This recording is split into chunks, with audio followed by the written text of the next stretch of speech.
स्वागत है आप सभी का हमारे अमेजिंग से प्लेटफॉर्म एडोनेक्सेस पे। तो आज हम स्टार्ट करने वाले हैं वेक्टर चैप्टर का लेक्चर नंबर 2, जिसमें हम देखने वाले हैं पहला टॉपिक है पोजीशन वेक्टर के बारे में। चलिए देखते हैं क्या है पोजीशन वेक्टर। बोलता है हमारा position vector a vector which gives position of an object with reference to origin of a coordinate system is called position vector.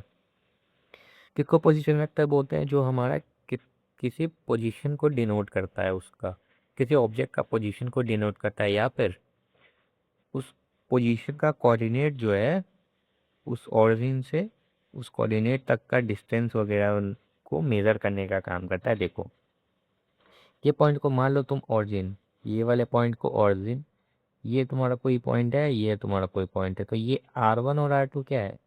ये R2 है, ये भी हमारा पोजीशन वेक्टर है, और R1 भी पोजीशन वेक्टर है। मान लो ये है तुम्हारा इनिशियल पॉइंट, ये तुम्हारा फाइनल पॉइंट। तो R1 क्या है? तुम्हारा इनिशियल पोजीशन वेक्टर। देखो, इनिशियल पोजीशन वेक्टर। और R2 क्या हो गया हमारा? तुम्हारा फाइनल पोजीशन वेक्टर। डिस्प्लेसमेंट निकालेंगे इनका, तो कैसे निकालेंगे हम? फाइनल माइनस इनिशियल, यानी R2 minus R1। R2 minus R1 करेंगे तो हमारा क्या आ जाएगा? इसमें पोजीशन वेक्टर आ जाता है। यानी पोजीशन वेक्टर क्या काम करता है? हमारा किसी पॉइंट का पोजीशन को डिनोट करने का, या फिर उसका कोऑर्डिनेट को डिनोट करने का काम करता है हमारा पोजीशन वेक्टर। आगे देखते हैं, हमारा इसमें डिस्प्लेसमेंट वेक्टर आता है। अब डिस्प्लेसमेंट वेक्टर क्या है हमारा? बोलता है, जी, it is that vector which tells how much and in which direction an object has changed its position in the given time। ये हमारा ये बताता है, एक बार फिर रिपीट करता है उसको। देखो क्या बोल रहा है। It is that vector which tells how much and in which direction an object has changed its position। Displacement vector हमारे ये बताता है कोई ऑब्जेक्ट, कोई भी ऑब्जेक्ट कहाँ डिस्टेंस अपना चेंज कर रहा है और कितना पोजीशन पे है समय के साथ। समय के साथ वो कितना बार मतलब अपना डायरेक्शन चेंज कर रहा है, ये सब बताने का काम कौन करता है? हमारा डिस्प्लेसमेंट वेक्टर। डिस्प्लेसमेंट वेक्टर कैसे? देखो, ये हमारा वाई एक्सेस, ये हमारा एक्स एक्सेस, ये हमारा ऑरिजिन हो गया। ये मान लो इनिशियल पॉइंट है तुम्हारा, ये मान लो फाइनल पॉइंट है। ये वेक्टर दिए, सी वेक्टर दिए, ठीक है। इसको क्या कर दिए? देखो 90 डिग्री पे हम पूरे को बना दिए, ठीक है। तो ये क्या है हमारा? ए, ये हमारा बी। सी कैसे निकालते हैं हम यहाँ पे? सी को निकालते हैं ए प्लस बी। ए प्लस बी करते हैं ना हम यहाँ पे, ए प्लस बी करने पे हमारा सी आ जाता है। सी आ जाता है क्या हमारा? ए और बी का दोनों को जब जोड़ देते हैं तो हमारा सी आ जाता है।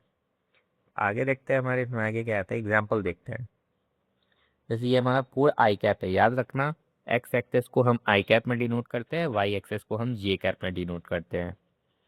यहाँ 4 आई कैप दे दिया और 3 जे कैप दे दिया। तो इस वाले पर कैसे निकालते हैं हम? 3, पीछे फॉर्मूला देखा था ए प्लस बी, यानी 4 आई कैप प्लस 3 जे कैप। 7 मत कर देना, यहाँ पे गलत हो जाएगा। 4 जो है वो आई कैप में है और 3 जो है वो जे कैप में है। तो ऐसे ही लिखेंगे हम 4 आई कैप प्लस 3 जे कैप। हम मैग्नीट्यूड का अगर सिर्फ बात किया जाए तो यहाँ 4 है, यहाँ 3 है, तो यहाँ मैग्नीट्यूड वाइज 5 होगा। कैसे? वो पिछला लेक्चर में पाइथागोरस थ्योरम के बारे में बताया था, उसी से पाइथागोरस थ्योरम देखो यहाँ पे लगा। इसका स्क्वायर प्लस इसका स्क्वायर किए तो हमारा 5 आ गया। पिछला लेक्चर में उस वाले को पाइथागोरस थ्योरम को बताया था, तो उस लेक्चर में देख लेना। अब इसमें आगे क्या बोल रहा है हमारा? आगे भी हमारा एग्जाम्पल ही है। देखो, यहाँ पे हम 8 लिखें, यहाँ पे हम 6 लिखें।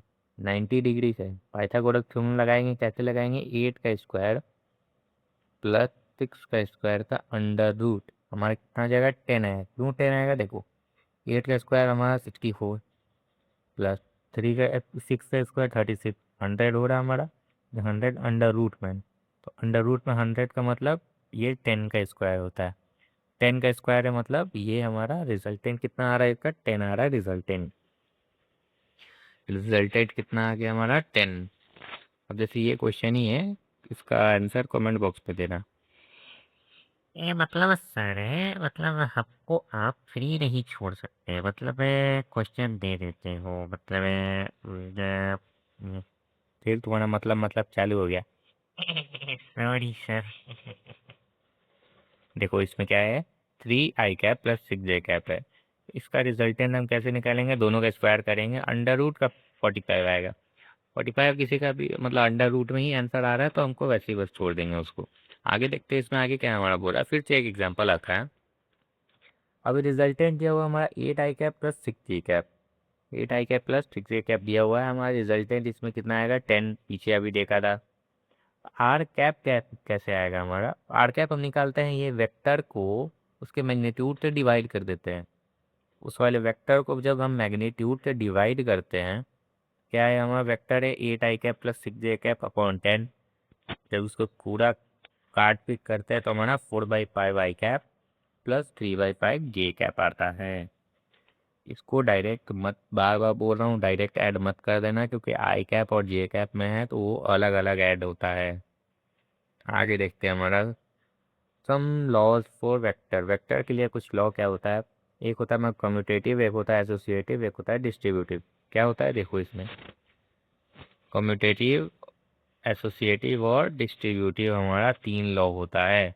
इसमें इसमें जैसे देखो कम्यूटेटिव में हम क्या है हमारा, देखो P प्लस क्यू बराबर Q प्लस P, यानी किसी को उल्टा करके भी जोड़े तो वो बराबर दिया हमारा। एसोसिएटिव में क्या दिया हुआ है हमारा, एसोसिएटिव में दिया हुआ है हमारा देखो ये A प्लस बी ब्रैकेट में B प्लस सी हमारा क्या है रिजल्टेंट, या फिर उसको ऊपर से भी लिख देंगे A प्लस बी प्लस सी, वो भी हमारा रिजल्टेंट ही होगा। और इसमें क्या है हमारा डिस्ट्रीब्यूटिव में, ए को मल्टीप्लाई कर रहे हैं बी प्लस सी से, तो पहले ए मल्टीप्लाई होगा बी से, फिर मल्टीप्लाई होगा सी से, तो ए बी प्लस ए सी होगा। तो ये कुछ बेसिक सा लॉ था हमारा। आगे देखते हैं एंगल बिटवीन टू वेक्टर्स कैसे निकालते हैं। एंगल इसमें हम ऐसे निकालते हैं, देखो जैसे ये 3 दे दिया, ये 4 दे दिया हमारा, दोनों क्या है हमारा टेल से टेल जुड़ा हुआ है।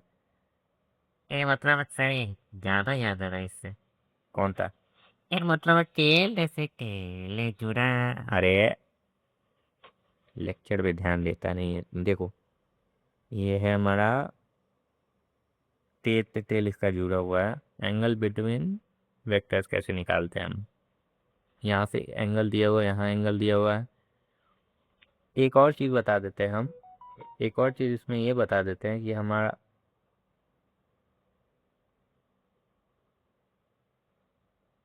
इसमें हम एक और चीज़ ये बताते हैं कि हमारा वेक्टर को ना हम पैरेलली कहीं भी शिफ्ट कर सकते हैं। पैरेलली मतलब कैसे, देखो मान लो ये वेक्टर सीधा है ना, तो इसको उठा के तुम यहाँ पे भी रख सकते हो, इस वाले को उठा के तुम यहाँ पे भी रख सकते हो। जैसे देखो अभी ये ऐसे था, इसको अभी ऐसे ये आगे कर दिया, देखो आगे आ गया।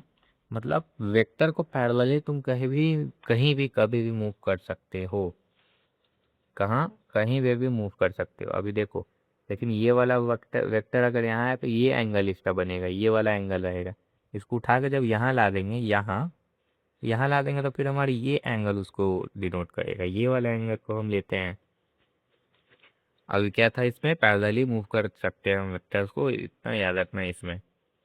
ये क्या है हमारा, देखो vectors can be freely moved in parallel direction, अभी वही बता रहा था। वेक्टर को पैरेलली हम कभी भी मूव, कहीं से भी मूव कर सकते हैं। जैसे मान लो एक वेक्टर यहाँ पे है, उसको मूव करके हम यहाँ ला सकते हैं, कोई दिक्कत नहीं है। एंगल अगर मान लो कभी निकालने के लिए बोल दिया तो आगे मूव करके कहीं से भी ला सकते हैं इसको, किसको, वेक्टर्स को। तो जैसे ये देखो, अभी मान लो ये वेक्टर यहाँ पे है, ये यहाँ पे है अगर, अभी इसका एंगल अल्फ़ा है, ठीक है। अभी क्या है इसका एंगल अल्फ़ा, एक वेक्टर ये है, इसका एंगल है थीटा। वो अल्फ़ा वाला तो वहीं पे है, लेकिन इस वाले को थोड़ा सा शिफ्ट कर दिया यहाँ पे, तो अब इसका एंगल क्या है, अब इसका थीटा एंगल ये बनेगा, यहाँ पे ये वाला उसका थीटा एंगल बनेगा। क्या बोल रहा है, थीटा क्या है, angle between two vector. Alpha क्या है, रिजल्टेंट डायरेक्शन। क्या है हमारा, रिजल्टेंट डायरेक्शन। तो आज की वीडियो के लिए यहीं तक रखते हैं, तब तक